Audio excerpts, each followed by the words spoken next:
আজ ৮ দিন কাজ পাই না, ঘরে চালও নেই, বউটা কি খাইয়ে রাখব? চিন্তা করো না, মানুষের জীবন তো ওঠানামা করেই চলে। আজ না হলে কাল কাজ পাবা। কিন্তু মেয়েটার স্কুল ফি? কালকে মাস্টার সাহেব আবার বলল তাদের একমাত্র মেয়ে আয়শা 10 বছর বয়স, চোখে স্বপ্ন, মুখে হাসি, কিন্তু সেই স্বপ্নের দাম দিতে পারছে না গরিবের সংসার। বাবা স্কুলে কবিতা আবৃত্তি, তুমি আসবা? হ্যাঁ মা, চেষ্টা করব, যদি কাজ পাই। ফুটফুটে হাসির আড়ালে লুকানো দুঃখ, এই তো গরিবের সংসারের নিয়তি। রহিম পাল্লা গুটিয়ে বেরিয়ে পড়ল। রাস্তায় ধুলো উঠছে। গ্রামের বাজারে দাঁড়িয়ে থাকা দিনমজুররা একে একে কাজে চলে যাচ্ছে, কিন্তু রহিমের দিকে কেউ হাত বাড়াচ্ছে না। বাজারের মোড়ে দেখা হলো ছোটবেলার বন্ধু কামরুল, এবার মাঝারি ব্যবসায়ী।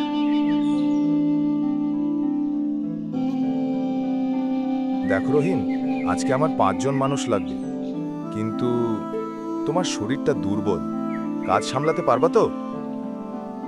কি বলিস, পেটের দায়ে মানুষ লোহাও ভাঙতে পারে। কামরুল একটু ভেবে কাজটা দিয়ে দিল, কিন্তু শর্ত মজুরি অর্ধেক। তাহলে আজ 200 টাকা দেব, রাজি? ঠিক আছে, রাজি। গরিবের সংসার দুঃখ নয়, দুঃখেরও নিচে একটা গভীর অন্ধকার। সেখানেই বেঁচে থাকার যুদ্ধ শুরু হয় প্রতিদিন। দিনের শেষে রহিম ঘামে ভেজা, কিন্তু হাতে মাত্র 200 টাকা। ধুলোর মধ্যে দাঁড়িয়ে মনে মনে বলে, হে আল্লাহ, আর কতদিন এমন চলবে? এদিকে ঘরের দরজায় দাঁড়িয়ে আছে আয়েশা, বাবার অপেক্ষায়। দিনভর খাটুনির পর রহিম ঝিম ধরে হাঁটছিল। কাজ শেষ করে যখন বাড়ি যাবে, তখন শরীর ক্লান্ত হয়ে পড়ে গেল। ওই রহিম ভাই, উঠতে পারতেছেন? রহিম উঠে বসতে চাইল, কিন্তু কোমরে তীব্র ব্যথা, চোখে জল চলে এলো।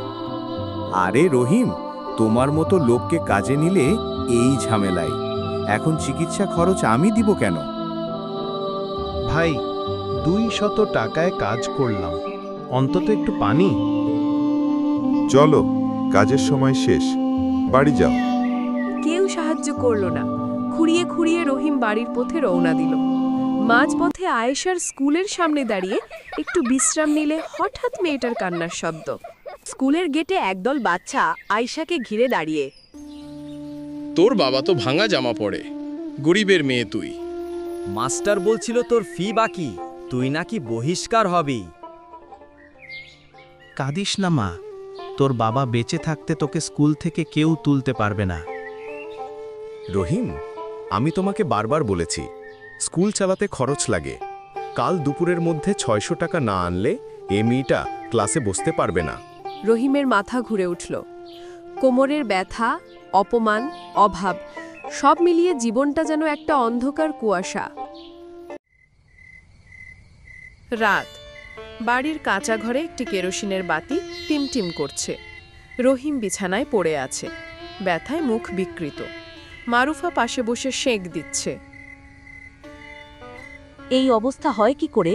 কোথায় পড়লা? কাজের জায়গায় পা পিছলো ছিল, কিন্তু ওরা কেউ ধরলও না। মানুষ এত নিষ্ঠুর হয়? কই যাব আমরা? কালমের ফি দিতে হবে।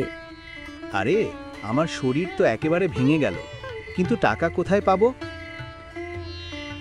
মারুফা এক সিদ্ধান্ত নিল, যে সিদ্ধান্ত গরিবের সংসারের মেয়ে বউরা নিতে বাধ্য হয়। নিজের গয়না বিক্রি।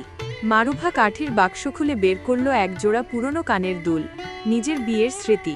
আয়েশা ঘুম থেকে উঠে দেখে ফেলে। মা, তুমি দুল কেন হাতে নিয়েছো? তোর স্কুল বন্ধ হয়ে যাক, তা আমি হতে দিব না। দরকার হলে আমার সব দেব। না মা, তুমি দিও না। আমি স্কুলে যাব না, কিন্তু তোমার দুল কাইরা দিও না। মেয়ের ভবিষ্যতের জন্য মারা সব হারাতে দেবে।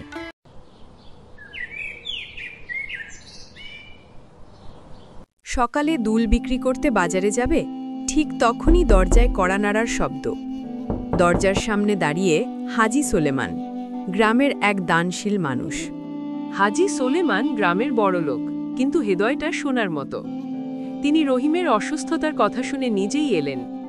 কি গো রহিম, কাজের মধ্যে পড়ে গেছো শুনলাম। হ্যাঁ চাচা, এখন উঠতেও পারি না ঠিক মতো।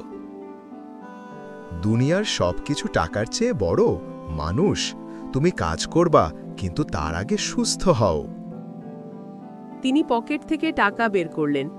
500, 1000, 1500। এটা নাও, মেয়ের স্কুল ফি দিও আর চিকিৎসা করাও। সুস্থ হলে আমার দোকানে কাজ করবা। চাচা, আমি কিভাবে শোধ করব এই ঋণ? মানুষের ভালোবাসা শোধ করতে হয় না, কাজ করলেই হবে।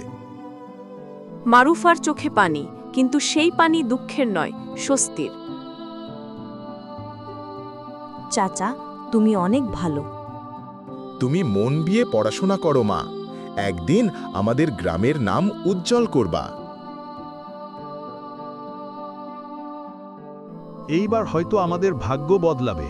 কিন্তু তারা জানতো না, এখানেই শেষ নয়। এই সাহায্যের বদলে আসছে আরও বড় পরীক্ষা, আরও বড় ঝড়। 4 দিন বিশ্রাম আর ওষুধ খেয়ে রহিম একটু সুস্থ হল। আজ তার প্রথম দিন। হাজী সোলেমানের দোকানে কাজ শুরু। দোকানটা ছিল মালের ভিড়ে ঠাসা। চিনি, চাল, ডাল, সাবান, নানা জিনিস। রহিম লাঠি নিয়ে দোকানের সামনে দাঁড়ালো। আজ হালকা কাজ করবা, মাল গুছিয়ে রাখো, শরীর বেশি না চাপাইতে। চাচা, আপনার উপকার কখনো ভুলব না। গ্রামের কাজের মানুষরা দোকানে আসছিল। কেউ কেউ রহিমকে দেখে বলছিল,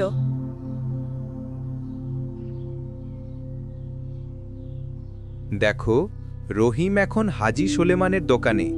ভাগ্য বদলাতে শুরু করেছে বোধহয়। হাজী সুলেমান ভালো মানুষ, রহিমের সংসার এবার বাঁচবে।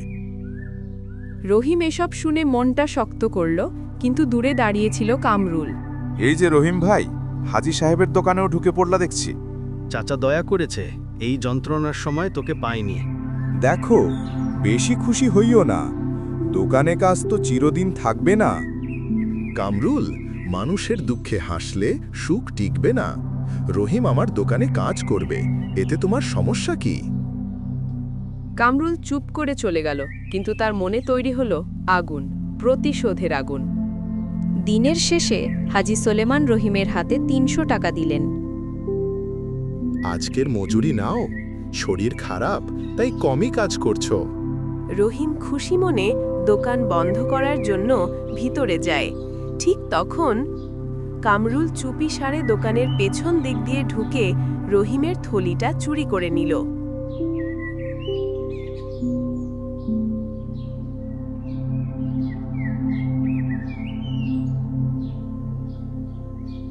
রহিম বাইরে এসে থলি খুঁজে পাচ্ছে না। এই তো, এখানেই রাখছিলাম, গেল কোথায়? থলি চুরি?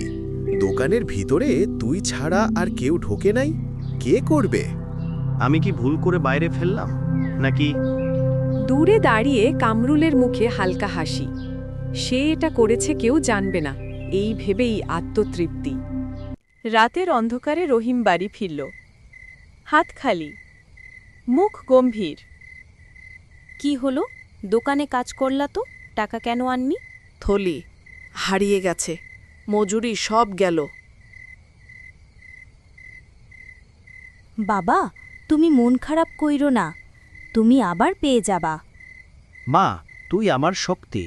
কিন্তু বাইরে কুকুরের চিৎকারের মতোই সংসারের কষ্ট তাকে ছিঁড়ে খাচ্ছিল। শুনেন, রহিম নাকি হাজী সুলেমানের দোকান থেকে টাকাই লুকিয়ে রাখছিল। নিজেই হারাইছে নাকি মানে টাকাগুলো সে নাকি নিয়েছে? এই যে বললাম, দোকান বন্ধ করে ঢুকছে, বের হতেই টাকাগুলো নাই। ভাবুন তো। হয়তো সত্যি দরিদ্র মানুষ তো লোভে পড়ে। গুজব আগুনের মতো ছড়িয়ে গেল। দুপুরে রহিম দোকানে গেলে সবাই তাকে সন্দেহের চোখে দেখছিল। হাজী সোলেমান দূরে থেকে লোকদের ফিসফাস শুনে গম্ভীর হলেন। তিনি রহিমকে ডাকলেন। রহিম, লোকজন অদ্ভুত কথা বলছে। কেউ কি তোমার বিরুদ্ধে ষড়যন্ত্র করছে? চাচা, আমি মিথ্যার ধারে কাছে নাই। আমি গরিব, কিন্তু চোর না। আমি তোমাকে চিনি, মানুষ চেনা আমার অভ্যাস, কিন্তু গ্রামের মুখ বন্ধ করা কঠিন। ঠিক তখনই দোকানের সামনে দাঁড়িয়ে আয়েশা বাবাকে অপমান হতে দেখে তার চোখ জ্বলে ওঠে। আমার বাবা চোর না, যারাই বলছে সব মিথ্যা। একটা ছোট মেয়ের সাহস পুরো গ্রামের মুখ বন্ধ করে দিল, কিন্তু কামরুল ভেতরে ভেতরে আরও ক্ষিপ্ত হয়ে উঠল। এবার এমন কিছু করব যাতে রহিমের সংসার ভেঙে পড়ে। সন্ধ্যা নামছে, গ্রামের রাস্তা অন্ধকার হয়ে আসছে। কামরুল তার দোকানের পেছনে কিছু লোক ডেকে বসেছে, সবাই তার মতোই ঝগড়াটে। রহিমের মুখ দাঁড়ানো যাবে না, এই গ্রামের সামনে তাকে ছোট করে দিতে হবে। একটা কাজ করি। দারুণ আইডিয়া ভাই, এতে তো রহিম পুরাই শেষ। এনার ঠিক করল রাতে হাজি সুলেমানের দোকানে তালা ভেঙে মাল লুট করবে, আর সকালে দোষ চাপাবে রহিমের ঘাড়ে। কাল গ্রামের সবাই দেখবে রহিম চোর, আর সোলেমান সাহেবও বিশ্বাস হারাবে। মাঝরাত, হাজি সুলেমানের দোকানের পাশ দিয়ে কুকুরের চিৎকার। কামরুল ও তার দল ভেতরে ঢুকে চিনি, চাল, সাবান, তেল সব ব্যাগে ভরল। তাড়াতাড়ি করুন ভাই, কেউ দেখে ফেললে বিপদ। চুরি শেষ করে তারা দোকানের দরজার সামনে ফেলে দিল রহিমের পুরনো ছেঁড়া গামছা, যা তারা আগেই রহিমের বাড়ির পাশ থেকে তুলে এনেছিল। এটা দেখলেই সবাই বুঝবে রহিমই চোর। অন্ধকারে তারা মিলিয়ে গেল। এদিকে দূর থেকে দাঁড়িয়ে সব দেখছিল একজন অচেনা ছেলেপুলে, সে সব চোখে দেখে ফেলেছে।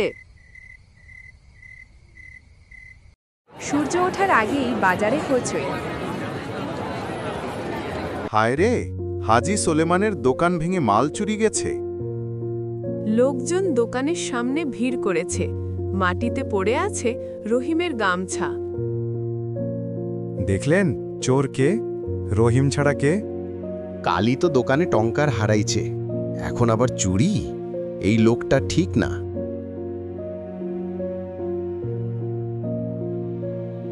কি হয়েছে? কানা চুরি করলো? এটা তোমার না, প্রমাণ চাই? হ্যাঁ, আমার গামছা, কিন্তু আমি করিনি। হাজি সুলেমান চোখ ভিজে রহিমের দিকে তাকিয়ে রইলেন। চাচা, আমি মরলেও আপনার দোকানে হাত দিতাম না। কিন্তু বিধি বাম, গ্রামের মাতব্বররা সিদ্ধান্ত নিল রহিমকে ধরে নিয়ে যাবে। গ্রামের বড় বটগাছের নিচে পঞ্চায়েত বসেছে, সবাই রহিমের দিকে সন্দেহের চোখে তাকাচ্ছে। মারুফা আর আয়েশা কাঁদছে। রহিম, তোমার বিরুদ্ধে অভিযোগ দোকান ভেঙে মাল চুরি। আমি শপথ করে বলছি, আমি করিনি। আমরা সবাই জানি তুমি কেমন। মজুরি হারানোর পরই তো তুমি খেপে গিয়েছিলে। আমি নিজেও সন্দেহ করি। ঠিক তখন এক ছেলেকে নিয়ে হাজি সুলেমান দৌড়ে এলেন। থামুন, এই ছেলে সব দেখেছে। চুরি করেছে কামরুল ভাই আর তার দল। আমি নিজের চোখে দেখছি, তারা রহিম কাকার গামছাটাও ফেলে গেছে।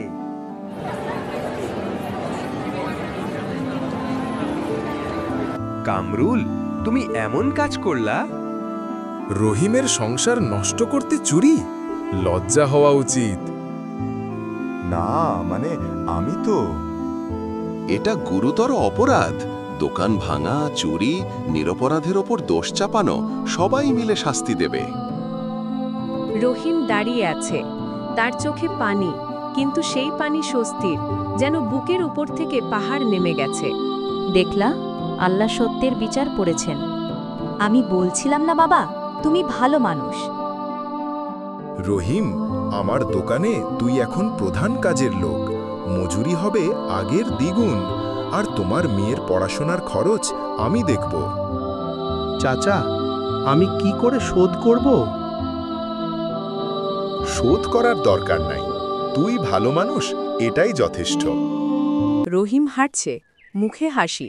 দোকানে কাজ বাড়ছে, সংসারে চাল ডাল আছে। আয়েশা স্কুলের প্রথম ছাত্রী, মারুফার মুখে আগের মতো আলো। গরিবের সংসার বললেই কষ্ট নয়, সত্য আর পরিশ্রম থাকলে ভাগ্যরও পাল্টায়। এইভাবেই দুঃখের অন্ধকার পেরিয়ে রহিমের জীবনে ভিড়ল আলো। মানুষের বিশ্বাস আর ভালোবাসা। গরিবের সংসার, কিন্তু মন ছিল ধনী।